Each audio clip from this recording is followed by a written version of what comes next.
Students of class 11, a very good morning to you.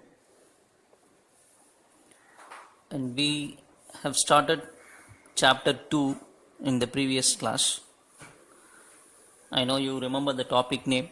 The topic name is basic algebra. Basic algebra, we have studied the basics of algebra in the lower class also. So in the topic is nothing but the continuation of the lower class concepts. And we did 7 problems, and homeworks will be given to you. Do it and send it to me. Now we will pass on for problem number 8. The question is this: solve minus 3 modulus x plus 5 is less than or equal to minus 2. This is a linear inequality, and we need to graph the solution set in a number line. So actually we need to solve this linear inequality and also mark the answer in a number line. That is the question. So first we are taking the question, and in the first step bring plus 5 to other side. So you know very well how to simplify minus 7. And I already told you, if an inequality is present, that is, suppose if x is greater than 2, and if I am multiplying both sides of the inequality with minus sign, that is minus x, this becomes minus 2, the inequality changes, right? Greater than will become less than. This is the concept we know. Even from in the first chapter also we saw this concept. Same way, if you see here, minus 3 mod x less than or equal to minus 7, but in the next line I have written 3 mod x, which means multiplying by minus symbol. Here also multiplying by minus. See the inequality, less than or equal to is changes to where? What? Greater than or equal to. In the next step, bring 3 to other side. And again, this is a formula that we studied in our previous classes. Can you able to recollect it? I will write it. See, if modulus of x is greater than r, we have studied 3 points, out of which this is the second point actually. Modulus x greater than r implies, what is the condition? Can you remember? Minus r greater than x greater than plus r, right? So that is what is written here. If you see this, the 7 by 3 is nothing but r, so minus r greater than or, since equal to symbol is present here also I am putting equal to symbol, x greater than or equal to plus r. So use this formula here. From this clearly we know the value of x lies between minus 7 by 3 to plus 7 by 3, right? I think there is a small change here. Minus r less than x less than or, not greater than. Minus r less than x less than r. And here also I need to change this. Minus 7 by 3 less than or equal to x and less than or equal to plus 7 by 3. Change it to less than or equal to. Try to understand. Since modulus x is greater than or equal to r, we will write minus r less than or equal to x less than or equal to plus r. So from this itself we can easily say value of x lies between minus 7 by 3 to plus 7 by 3. Because of this equal to symbol, we should take, or we should include both the values, minus 7 by 3 as well as plus 7 by 3 should be included. Since they are asking the answer in a number line, we are drawing a number line here, minus infinity to plus infinity. Just mark these two values in the number line, and since I am putting a close bracket I am using because of this equal to symbol, and we will have values from minus 7 by 3 to plus 7 by 3 is the answer for this x. So we are just shading that to indicate that the answer lies from here to here. Minus 7 by 3 is also included. All the values between this and this also included. 7 by 3 is also included. So this is the final answer. Same way we will see the next sum. This is also solve an inequality was given to us. So from the first step, taking 5 to other side becomes 1 becomes 5. This is of the formula. What formula? Modulus of x. If modulus of x is less than r, what we will immediately write? Minus r less than x less than r. So using this condition, we are writing this. So take these two separately and the right hand side separately. Simplify and all I need not explain. I think you should know, as you are 11th standard, you should know the simplifications. Minus 2 goes to other side, becomes minus 3. 10 goes to other side, becomes division. Here if you see, minus 2 goes here and becomes 7. 10 comes here and becomes denominator. So from these two terms, I can say that x is greater than minus 3 by 10. The same x is also less than 7 by 10. So I think now you know how to draw a number line and mark the answer, right? We will see now the answer in number line. We have got the answer here itself. What is the answer? X can be greater than minus 3 by 10 and x is lesser than 7 by 10. This answer, we should draw it in a number line and show. Now see this is a number line, minus infinity to plus infinity. The two answers that we got is minus 3 by 10 and another one is 7 by 10. And if you observe closely, in the previous sum, I have put a closed bracket here. But in this sum, I am putting an open bracket. I am using open bracket here. What is the reason? Can you guess? The reason is, here minus 3 by 10 is not included. 7 by 10 is also not included. But the value which is present in between minus 3 by 10 and 7 by 10 are the answers. The border point will not be the answers if I put open bracket. Why I am doing like that? Because I have got x is greater than minus 3 by 10. Not equal to symbol is not there. Similarly, x is less than 7 by 10. Equal to symbol was not there. So I am putting an open bracket here. Understand it, right? We'll pass on for the next sum. Question number 10. Represent in interval notation.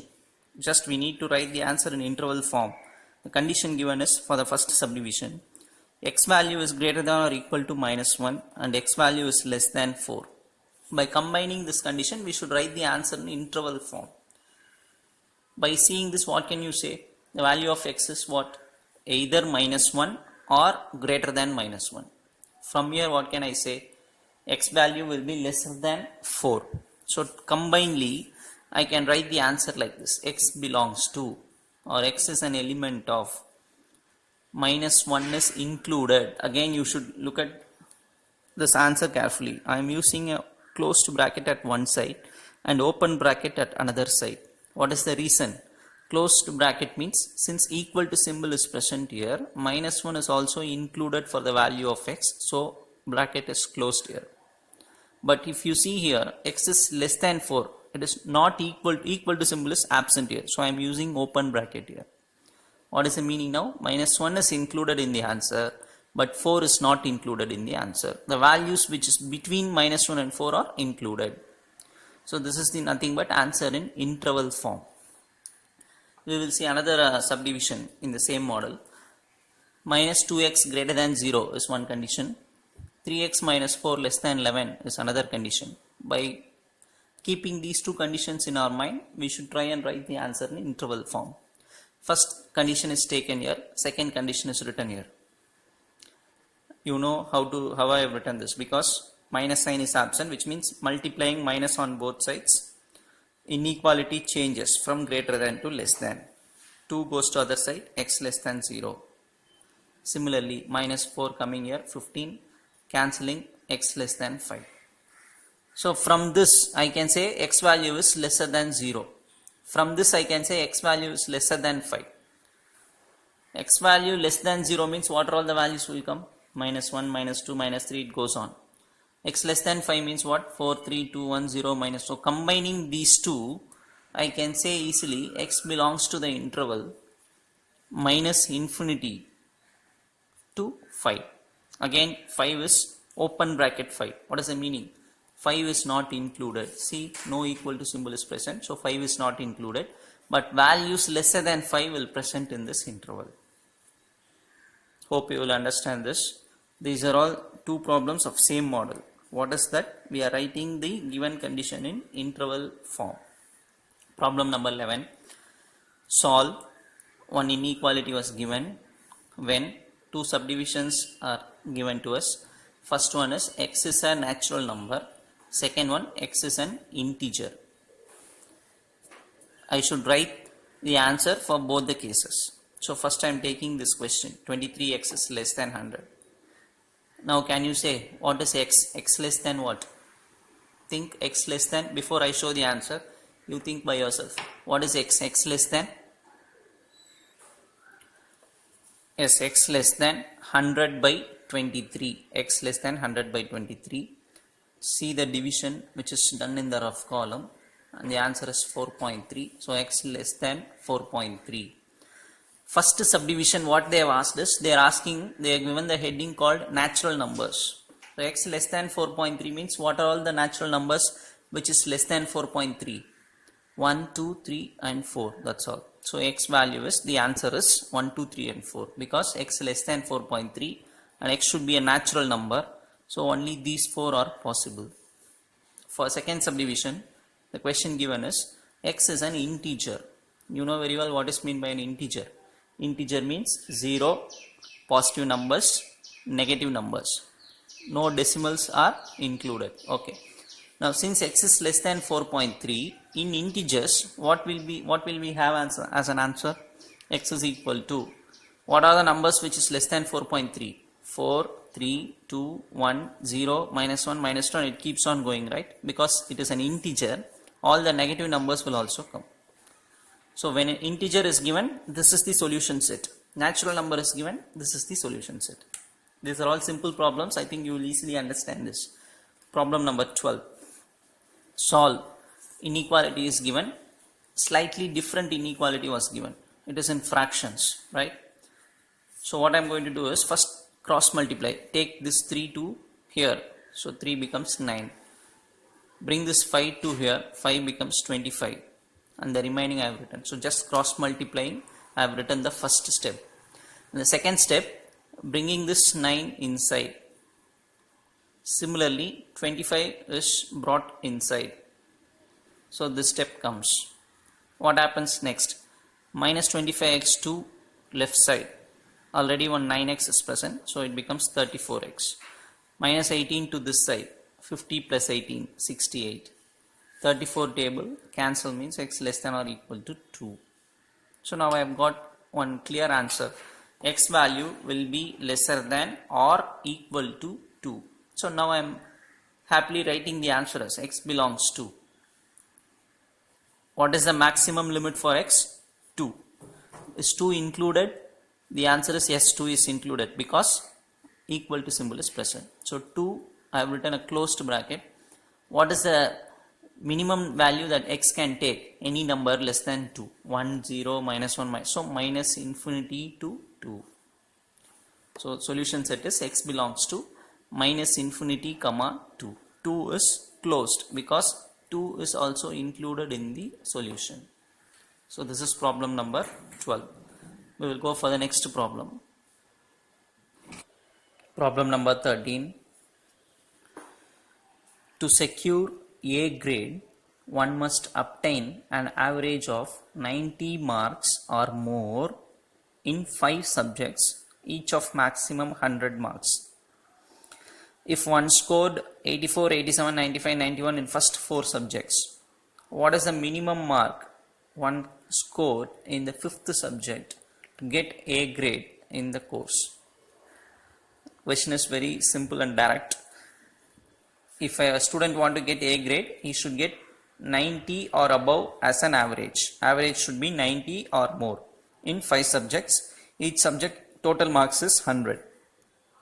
Suppose these are the 4 marks that he scores in the first 4 subject. What should be the 5th subject mark to get A grade? That is the question. I think you will understand the question clearly. Now the answer starts like this. The 4 marks that was given to us are all these 4 I am writing here. So actually to get A grade, what is the condition? The average should be more than 90. More than or at least equal to 90. So how to calculate average for 5 subjects? Add all the 5 marks and divide it by 5. This is called average. So this average should be equal to 90 or more than 90, then only the student will get A grade. So average should be more than 90 or at least equal to 90 or more, which means equal to symbol will also come. Okay. Okay, out of which the 4 marks we know that we are substituting here, 5th mark we don't know, so we write that as x5 and 90 is written. Cross multiply 5 and 90 becomes 450, and if I add all the 4 marks I am getting 357. So bring this 357 to that side, becomes 93. So I am getting a condition here, x5 should be greater than or equal to 93. What is the meaning? X5 should be greater than or equal to 93 means the 5th subject mark should be at least 93 or it should be more than 93, then only the student will get A grade. So I am writing the answer as the person must score 93 minimum or more than 93 in the 5th subject to get A grade. Again, this is a simple sum. We will go for the next one. Question number 14. A manufacturer has 600 liters of a 12% solution of acid. How many liters of a 30% acid solution must be added to it so that the acid content in the resulting mixture will be more than 15% but less than 18%? Is it confusing? I am going to read it once again. A manufacturer has 600 liters of a 12% solution of acid. He is having 600 liters of acid. 600 liters he is having an amount, out of which, that 600 liters the acid percentage is 12%. Are you able to understand?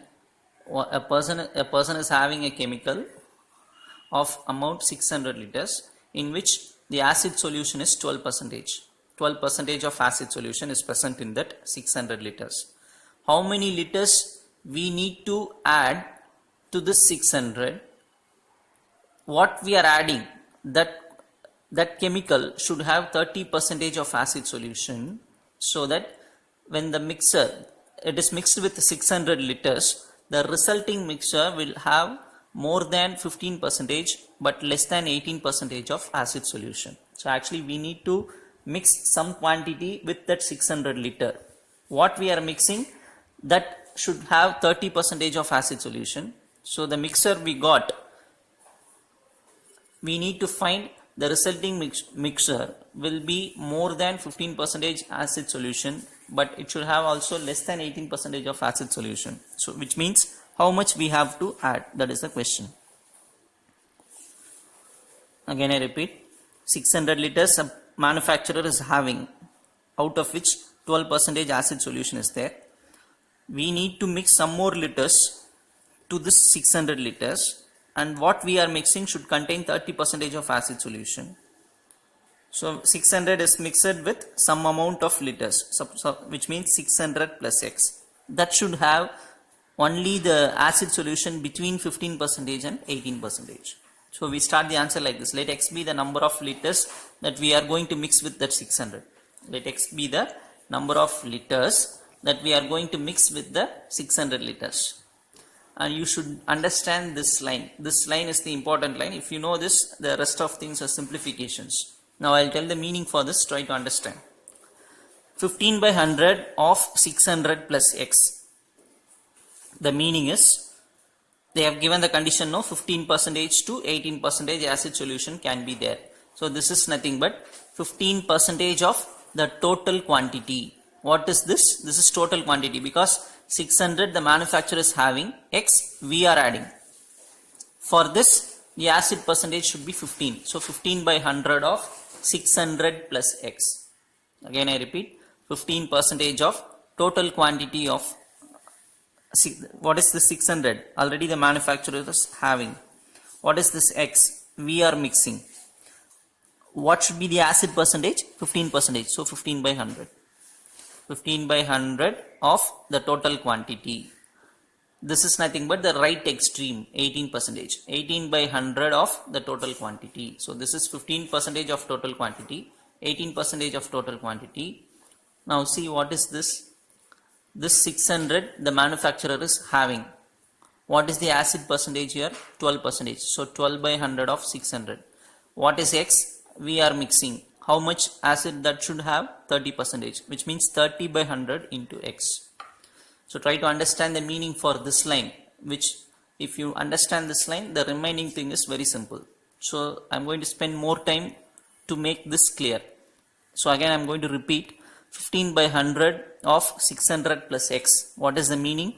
600 plus X is nothing but the total quantity, out of which what amount of acid percentage we need? 15%. So I'm writing 15 by 100 of 600 plus X. What is the right extreme they have given? 18%. So what should I write? 18 by 100 of total quantity. What is total quantity? 600 plus X. Why I am telling 600 plus X as total quantity? 600 the manufacturer is having, X we are mixing. So this is total quantity. What is present in the center? 600 the manufacturer is having, out of which what is the acid percentage? 12 by 100, 12%, which means 12 by 100 of 600 plus what amount that we are mixing? X. How much acid that should have? 30%. So 30 by 100 of X. So once if you able to write this, that is the problem almost gets over there. The next step around very simple, multiply by 100, because each and every term is having 100 in the denominator. We are multiplying by 100, so this comes. So 100 goes in each and every term, so the remaining it comes like this. In the next step, you just bring this 15 inside, 15 inside. Similarly 18 inside. If 18 is brought here, it comes like that. Similarly 12 is multiplied with 600, so this line comes. In the next step, split it into two, this and this separately, this and this separately. A line is drawn in between. So by taking these two and arranging, similarly by taking these two and arranging, how I am arranging? See, 900 plus 15x, I have taken these two. Numbers are taken to one side, variables are taken to one side. So 30 minus 15x, 15x, 9000 minus 7200, 1800. 15 and 1800 gets cancelled and becomes 120. Same way here, numbers to one side, x to one side, you are getting a value like this. So now I understand, now I am coming to a conclusion that x, what is the meaning of x? The amount of solution that we are adding. What is x? The amount of solution that we are adding. What is the condition for x? X can be more than 120 or x can be less than 300. So I am going to write my conclusion. Therefore the number of liters that we can add to how much of quantity? 600 liters that manufacturer is having. With that 600 liter, the number of liters that we can add should be more than or greater than 120, or it should be less than 300. So anywhere between 120 to 300 we can add. If we do that, what will be the acid percentage? It will be 15 to 18%. So if we add from 121 to 299, the acid percentage in the total quantity will be between 15% and 18%. So here ends the answer. Again, this is an important sum. I said you should understand this line. So if you don't understand, please go through the video again and try to make sure that you understand this line, because the remaining is simple. We'll go for the next sum. Problem number 15. Find all pairs of consecutive odd natural numbers. Find all pairs of consecutive odd natural numbers, both of which are larger than 10 and their sum is less than 40. So it's like a number game. Find all pairs of consecutive odd natural numbers. You know very well what is meant by odd number. You know very well what is meant by natural number. Which means what is odd natural number? Odd numbers, right? Both of which are larger than 10. So actually we need to find two odd numbers. Consecutive odd numbers. What is the meaning of consecutive odd numbers? Next numbers. That is, if I say 3, the next number should be 5, not 7. If I say 1, the next number should be 3. So they are called consecutive odd numbers. 1 and 3 are called consecutive odd numbers. 9 and 11 are called consecutive odd numbers. So you know what is meant by consecutive. So we need to find two odd numbers which are consecutive. Both are larger than 10. That number that I am going to find out, two numbers, no, both are larger than 10. They have given. Their sum should be less than 40. Suppose if I am adding those two, the answer will always be less than 40. So what is the ultimate aim for us in this sum? We need to find two numbers. How the two numbers should be? The two numbers should be odd numbers, consecutive odd numbers. So how I am starting the problem is, let the two consecutive odd numbers be. The two numbers that we want to find, no, we are taking that as x and x plus 2. Why I am particularly writing x and x plus 2? Why I am writing? Why not I write x plus 1? I think you will understand. If 3 is an odd number, when I add 2 to that, I'll go for the next odd number, 5. If 5 is an odd number, how to go for the next odd number? Add 2 to it. 5 plus 2, 7. That is what I am taking. One number is x, other number is what? X plus 2, not x plus 1. Keep that in your mind. X and x plus 2 be the two consecutive odd numbers. What is given? Both the numbers should be greater than 10. X should be greater than 10. Automatically x plus 2 will greater than 12, right? If x is greater than 10, what happens for x plus 2? It will be greater than 12. What is the next condition given? When I add these two numbers, the answer will be lesser than 40. So I am adding 2, x and x plus 2. When I add, the answer should be less than 40. So x plus x, 2x plus 2 less than 40. 2 to other side 38. Divide x less than 19. So now I have got x value. X value should be lesser than 19. So where should I start from? I should start from 11. Why? Because they have given the number should be larger than 10. So 11 is the first number. So 11 comma, if 11 is the first number, x plus 2 will be 13. If 13 is the first number, x plus 2 will be 15. If 15 is the first number, x plus 2 will be 17. 17 is the first number, next number is 19. I cannot, if I go for the next one, 19, 21 will come, which will not satisfy this condition. 19 comma 21 will not be less than 40. So only these are the four numbers which satisfies this condition. So we are finding the answer here. We'll go for the next sum. Question number 16. A model rocket is launched from the ground. The height reached by the rocket after t seconds from liftoff is given by. So this is the equation representing the height of the rocket, where t lies between 0 to 20. Time lies between 0 to 20. Question is, at what time the rocket is 495 feet above the ground. So what is the question? When the rocket is 495 feet above the ground, what is the time taken? That is the question. So h of t means height of the rocket. This is given to us. Height of the rocket is calculated using this formula. What we need to find? When the rocket goes 495 feet above the ground. So we are going to take height is equal to 495. So in place of height, you substitute 495. So the remaining thing comes here. What is t? Time. That is what we need to calculate. So see this. Minus 5t square comes here, 5t square. 100t comes here, minus 100t. 495 already present here, so plus 495 equal to 0. Divide by 5. Each and every term are multiples of 5. So divide by 5. So you will get this. Divide each and every term by 5. You will get this. Factorize. 99 into 1. 99. Split like this. You know how to factorize. So minus 11 means t minus 11. Minus 9 means t minus 9 equal to 0. Now we get two values for t. T is equal to 11 seconds or t is equal to 9 seconds. What is the meaning? So the rocket will reach the height of 495 feet either at 9 seconds or at 11 seconds. So this is the answer for this question. We will see the next problem now. Problem number 17. A plumber can be paid according to the following schemes. In the first scheme, he will be paid rupees 500 plus rupees 70 per hour. So first scheme, what is the scheme?